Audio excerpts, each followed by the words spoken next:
पाकिस्तान जब भी इस्तेहकाम, तरक्की और खुशहाली के ट्रैक पर आगे बढ़ने लगता है तो बैरूनी अंदरूनी साजिशी एलिमेंट्स ऐसा माहौल पैदा कर देते हैं कि मुस्तहकम होने की उम्मीद मध्यम होने लगती है। पाकिस्तान की सियासत में सिर्फ एक ही पॉलिटिकल पार्टी है जो शुरू दिन से ही पाकिस्तान की मईशत से खेलने की कोशिशों में मसरूफ अमल है और हुकूमत जाने के बाद से मुसलसल फॉरेन पावर्स को उनके हैंडलर्स के जरिए पाकिस्तान में मुदाखलत के लिए इन्वाइट कर रही है। अब एक बार फिर इस पॉलिटिकल पार्टी ने IMF को पाकिस्तान में मुदाखलत का खत लिखकर इमदाद को पाकिस्तान के हालिया इलेक्शन के ऑडिट से मशरूत करने के बयान से तशवीश की लहर दौड़ गई। इस पार्टी के बानी ने यह खत पार्टी के सेक्रेटरी जनरल रऊफ हसन के जरिए IMF को भेजा है, लेकिन IMF को खत लिखने वाले रऊफ हसन तो खुद मुस्तकिल अमरीकी शहरी निकले। उनके अमरीकी मुस्तकिल शहरियत के दस्तावेजी सबूत भी सामने आ गए। रऊफ हसन ने 3 जुलाई 2014 को अमरीका की शहरियत हासिल की और उसकी मुद्दत 3 जुलाई 2024 को खत्म होगी।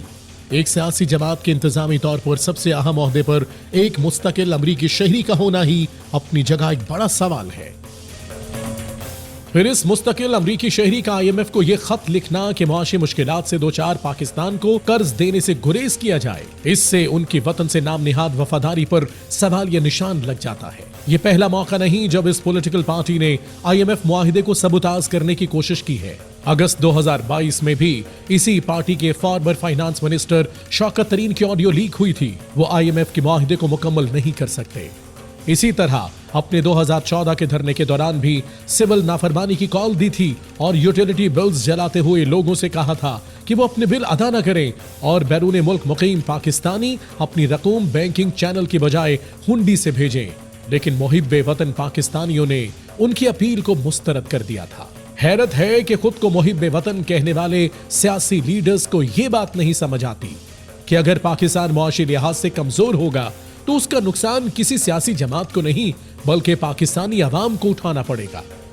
इस तर्ज सियासत से इस पॉलिटिकल पार्टी और पाकिस्तान दोनों का नुकसान हो रहा है। अब फैसला उन्होंने करना है कि क्या वो इक्तदार की खातिर पूरे मुल्क को मुश्किलात से दो चार करना चाहते हैं या वो सियासत पर मुल्क की सलामती और मफादात को तरजीह देंगे।